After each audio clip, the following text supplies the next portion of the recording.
அழகே அழகு upcoming episode. நான் இப்போ தான் புதுசாக வீடியோ போட்டுட்ருக்கேன். வீடியோ பார்க்குறவங்க மறக்காமல் என்னோட சேனலுக்கு ஆதரவு கொடுத்து சப்ஸ்கிரைப் பண்ணுங்கள், லைக் பண்ணுங்கள், கமெண்ட் பண்ணுங்கள், பெல் ஐக்கானை கிளிக் பண்ணுங்கள்.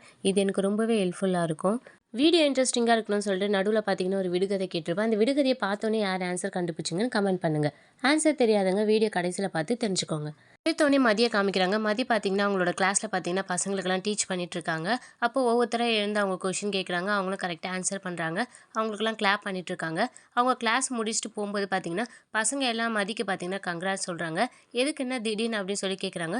உங்களுக்கு எப்படி இருந்தாலும் இன்றைக்கி பர்மனெண்ட் பண்ணிடுவாங்கல்ல மேம், உங்களுக்கு அந்த பர்மனெண்ட் லெட்டர் கிடச்சிடும்ல அப்படின்னு சொல்லி சொல்கிறாங்க. உங்களுக்கு எப்படி இந்த நியூஸ்லாம் தெரியுது அப்படின்னு சொல்லி கேட்குறாங்க. இல்லை மேம், எங்களுக்கும் தெரியும், அதுக்காக நாங்கள் ஈவினிங் கேக் கட்டிங்லாம் வச்சுருக்கோம் அப்படின்னு சொல்கிறாங்க.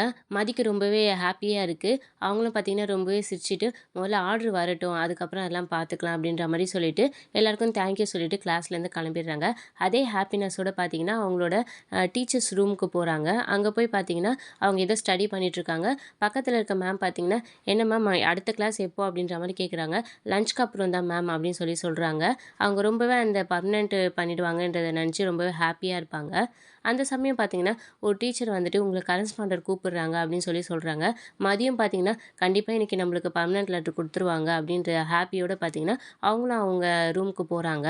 உள்ளே போனவொடனே பார்த்தீங்கன்னா மதியம் உட்கார சொல்கிறாங்க. மதியம் உட்கார்றாங்க. ஒரு லெட்ரு எடுத்து மதிக்கிட்ட கொடுக்குறாங்க. அதை வாங்கினவுடனே அவங்க பர்மனெண்ட் லெட்ரு தான் நினச்சிக்கிட்டு பார்த்தீங்கன்னா ரொம்பவே ஹாப்பியாக இருப்பாங்க. உடனே அவர் பார்த்தீங்கன்னா உங்களை நான் பர்மனெண்ட் பண்ணணுன்னு தான் நினச்சேன், ஆனால் என்னால் பண்ண முடியல, அது பர்மனெண்ட் லெட்ரு இல்லை அப்படின்னு சொல்லி சொல்கிறாங்க. அவங்களுக்கே ஷாக் ஆகிடுது. என்ன சார் சொல்கிறீங்க, ஏன் என்னாச்சு, நான் நல்லா தானே பர்ஃபார்ம் பண்ணியிருந்தேன், எனக்கு பர்மனெண்ட் பண்ணுறதை பற்றி எல்லாருமே பேசி தானே இருந்தாங்க அப்படின்ற மாதிரி சொல்கிறாங்க.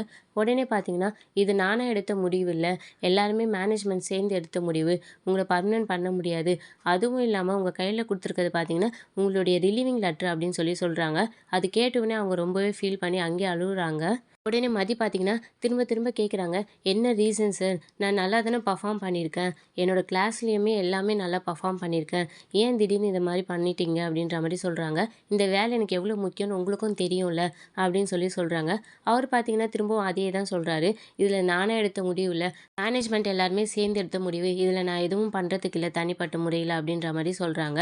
அதுவும் இல்லாமல் நாளையிலேருந்து நீங்கள் வர வேணாம் அப்படின்னு சொல்லி சொல்லிடுறாங்க. அவங்க ரொம்பவே ஃபீல் பண்ணுறாங்க. ஏன் சார் அப்படின்னு சொல்லி சொல்கிறாங்க. பசங்களுக்கு எக்ஸாம்லாம் வருது அப்படின்னு சொல்கிறாங்க. அதை பற்றி நீங்கள் கவலைப்படாதீங்க, நாங்கள் பார்த்துக்குறோம், நீங்கள் நாளிலேருந்து வர வேணாம் அப்படின்னு சொல்லிடுறாங்க. ரொம்பவே அழுதுகிட்டே போகிறாங்க. அங்கே இருக்க டீச்சர்ஸ்லாம் பார்த்தீங்கன்னா அவங்க கையில் இருக்க லெட்ரு பார்த்தோன்னே என்ன பர்மனெண்ட் லெட்ரு கொடுத்துட்டாங்களா அப்படின்னு சொல்லி சொல்கிறாங்க.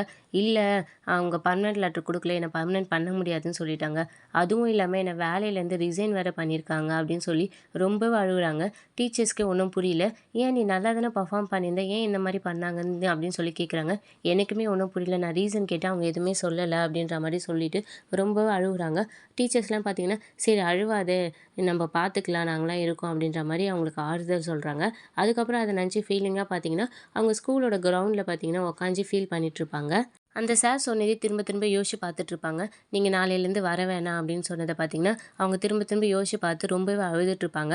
அந்த சமயம் பார்த்தீங்கன்னா ரேவதி பார்த்தீங்கன்னா இவங்க 3 பேர் மட்டும் சேட் பண்ணுறதுக்காக ஒரு வாட்ஸ்அப் குரூப் க்ரியேட் பண்ணி பார்த்தீங்கன்னா அதில் மதியும் மலரையும் ஆட் பண்ணி டெக்ஸ்ட் பண்ணிகிட்ருக்காங்க. இவங்க அதெல்லாம் பார்த்துட்டு ரொம்பவே ஃபீல் பண்ணிகிட்ருக்காங்க. இவங்ககிட்ட எப்படி இதை சொல்கிறதுன்னு தெரியாமல் அவங்க பார்த்தீங்கன்னா முழிச்சிட்ருப்பாங்க.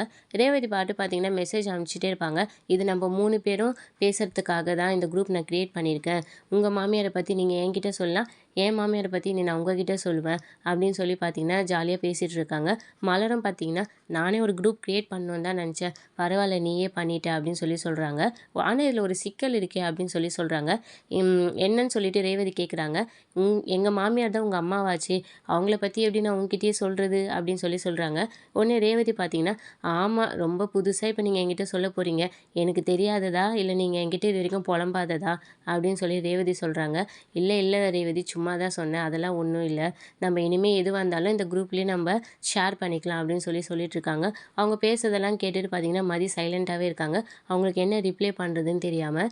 உடனே மலர் பார்த்தீங்கன்னா அதுக்கப்புறம் ரேவதி பார்த்தீங்கன்னா என்ன நம்மளே பேசிகிட்டு இருக்கோம், மதி எதுவுமே ரிப்ளை பண்ண மாட்டேங்கிறாங்க அப்படின்னு சொல்லி சொல்கிறாங்க. உடனே மலர் பார்த்தீங்கன்னா அவங்க என்ன சும்மாவாக இருப்பாங்க, ஏதாவது கிளாஸ் எடுத்துகிட்டு இருப்பாங்க, கிளாஸ்லாம் முடிஞ்சதுக்கப்புறம் அவங்களே ஃப்ரீ டைமில் நம்மளுக்கு மெசேஜ் பண்ணுவாங்க அப்படின்லாம் சொல்லிட்டு இருக்காங்க. அதை பார்த்துட்டு மதி ரொம்பவே அழுகுறாங்க. ஏன்னா இதுக்கப்புறம் அவங்களால கிளாஸ் எடுக்க முடியாது. நீங்களாம் என்ன பண்ணிட்டுருக்கீங்கன்னு பேசிட்டு இருக்கும்போது, "வீட்டு வேலை தான் செய்றோம். வேற என்ன பண்ணுவோம்?" அப்படின்னு சொல்லி ரேவதி சொல்றாங்க. உடனே மலரும், "நானும் அதே தான் செஞ்சுட்டுருக்கேன்" அப்படின்னு சொல்றாங்க. ஆனா மதிக்கு மட்டும் இந்த வேலைலாம் கிடையாது. ஜாலியா காலேஜுக்கு போயிடுறா அப்படின்ற மாரி ரேவதி சொல்றாங்க. உடனே மலர் பார்த்தீங்கன்னா, "ஏன் அங்கலாம் கஷ்டமே இருக்காதா? எல்லா வேலையும் கஷ்டம் தான்" அப்படின்ற மாரி சொல்றாங்க. ஆனா அதுக்கப்புறம் ரேவதி பார்த்தீங்கன்னா, "ஏன் மதி எதுவுமே ரிப்ளை பண்ண மாட்டேங்கிறா?" அப்படின்னு சொல்லி கேட்குறாங்க. அதுக்கப்புறம் மதி பார்த்தீங்கன்னா, "நீங்கலாம் ஆசையா ஒரு குரூப் கிரியேட் பண்ணியிருக்கீங்க. இதில எடுத்தோனே எப்படி இந்த மாரி விஷயம் சொல்றதுன்னு" சொல்லிட்டு அழுதுகிட்டே பார்த்தீங்கன்னா, அங்க நடந்ததெல்லாம் பேசுறாங்க.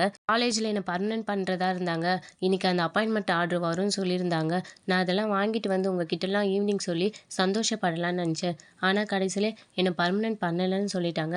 அது மட்டும் இல்லாம இருக்கிற வேலையும் இந்த டெம்பரரி வேலையும் இல்லன்னு சொல்லிட்டாங்க. நாளையிலேருந்து என்ன வர வேணான்னு சொல்லிட்டாங்க." அப்படின்னு சொல்லிட்டு ரொம்பவே அழுதுகிட்டே பார்த்தீங்கன்னா, குரூப்ல வாய்ஸ் மெசேஜ் அனுப்புறாங்க. அத கேட்ட உடனே பார்த்தீங்கன்னா, ரேவதியும் மலரும் திரும்ப திரும்ப கால் பண்றாங்க. ஆனா மதி கால் அட்டெண்ட் பண்ண மாட்றாங்க. உடனே ரேவதி வாய்ஸ் நோட் அனுப்புறாங்க. "ஏன் நான் கால் பண்றேன் நீ எடுக்க மாட்றன்னு" சொல்லி மதிக்கு. மதி உடனே பார்த்தீங்கன்னா, "நான் இப்ப பேசுற மாதிரி இல்ல. நான் அப்புறமா உங்ககிட்ட பேசுறேன்" அப்படின்னு சொல்லிட்டு பார்த்தீங்கன்னா, வாய்ஸ் நோட் அனுப்பிச்சுட்டு அதோட அப்படியே விட்டுர்றாங்க.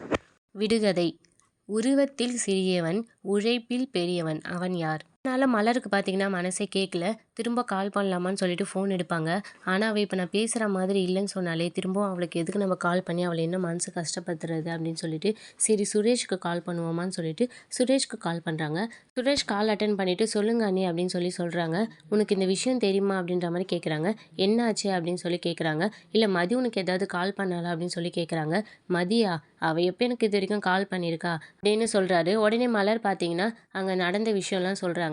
அவளுக்கு இன்னைக்கு பர்மனன்ட் லெட்டர் வரும்னு சொல்லிட்டு ரொம்ப சந்தோஷமா இருந்திருப்பா போல. ஆனா அவளுக்கு அது குடுக்காம வேலையும் இல்லைன்ற மாரி சொல்லிட்டு இருக்காங்க. அத நினச்சு ரொம்பவே ஃபீல் பண்ணி எங்களுக்கு மெசேஜ் பண்ணிட்டு இருந்தா. ரொம்பவே அழுதுட்டு வேற பேசிட்டு இருந்தா. "நீ கொஞ்சம் அவள போய் பார்க்குறியா? நீ போய் அவள கூட்டிட்டு வரியா?" அப்படின்ற மாரி சுரேஷ் கிட்ட கேட்குறாங்க.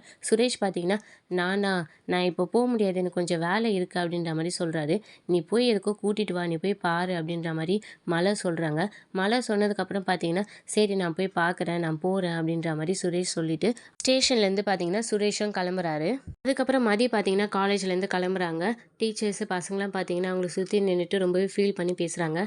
பசங்கலாம் பார்த்தீங்கன்னா, "நாங்க வேணா கரஸ்பாண்டன்ட் கிட்ட பேசட்டுமா?" அப்படின்ற மாரி கேட்குறாங்க. "அதெல்லாம் ஒண்ணும் வேணாம்" அப்படின்னு சொல்றாங்க. "நாங்க வேணா ஸ்ட்ரைக் பண்ணட்டுமான்ற" மாரி சொல்றாங்க. "இல்ல, இல்ல அதெல்லாம் பண்ணக்கூடாது. நீங்க உங்களோட ஸ்டடிய மட்டும் பாருங்க. நான் என்ன இங்க தானே வரமாட்டேன். ஆனா நம்ம வெளிய மீட் பண்ணலாம்ல. எப்போ எது டவுட்னாலும் எனக்கு கால் பண்ணுங்க. கண்டிப்பா நான் சொல்லுவேன்" அப்படின்ற மாரி மதி சொல்றாங்க. "எல்லாரும் நல்லா படிங்க. எக்ஸாம்ஸ் வருது. அதில கான்சன்ட்ரேட் பண்ணி நல்லா படிங்க" அப்படின்னு சொல்றாங்க. பசங்கலாம் ரொம்பவே ஃபீல் பண்ணி அழுவுறாங்க. "நீங்க போவீங்கன்னு நாங்க எதிர்பார்க்கவே இல்ல" அப்படின்னு சொல்லிட்டு டீச்சர்ஸ்லாமும் ரொம்ப ஃபீல் பண்ணி அழுவுறாங்க. பசங்கலாம் பார்த்தீங்கன்னா, மதிய போய் ரொம்பவே ஹக் பண்ணி ரொம்பவே ஃபீல் பண்ணி அழுதுட்டுருக்காங்க. அதுக்கப்புறம் பார்த்தீங்கன்னா, சுரேஷ் வராரு. சுரேஷ் வந்துட்டு மதி எங்கேன்னு தேடிட்டு இருக்கும்போது, அவங்க எல்லாரும் நின்னு பேசிட்டு இருக்கத சுரேஷ் பார்த்துட்டு, சைலன்ட்டா அங்கேயே நின்னுட்டுருப்பாரு. மதி வர வரைக்கும் வெயிட் பண்ணலான்னு சொல்லிட்டு. அப்படியே பார்த்தீங்கன்னா, இந்த எபிசோட முடிக்கிறாங்க. ஆனா, இவ்ளோ விஷயமும் தங்கராஜால தான் நடந்ததுன்றது மதிக்கு தெரிய வருமா? மதிக்கு தெரிய வந்தா அவங்க எப்படி ரியாக்ட் பண்ணுவாங்கன்றத இனி வர எபிசோட்ல நம்ம பார்க்கலாம். இனி அடுத்தடுத்து வரும் விறுவிறுப்புகளையும், சுவாரஸ்யங்களையும் ஷார்ட் அண்ட் ஸ்வீட்டா தெரிஞ்சுக்க மறக்காம என்னோட சேனலுக்கு ஆதரவு குடுத்து சப்ஸ்கிரைப் பண்ணுங்க. பெல் ஐகான கிளிக் பண்ணுங்க. விடுகதையின் விடை எறும்பு. இத நெறைய பேர் பார்த்தோனே கண்டுபிடிச்சிருப்பீங்கன்னு நெனைக்கிறேன்.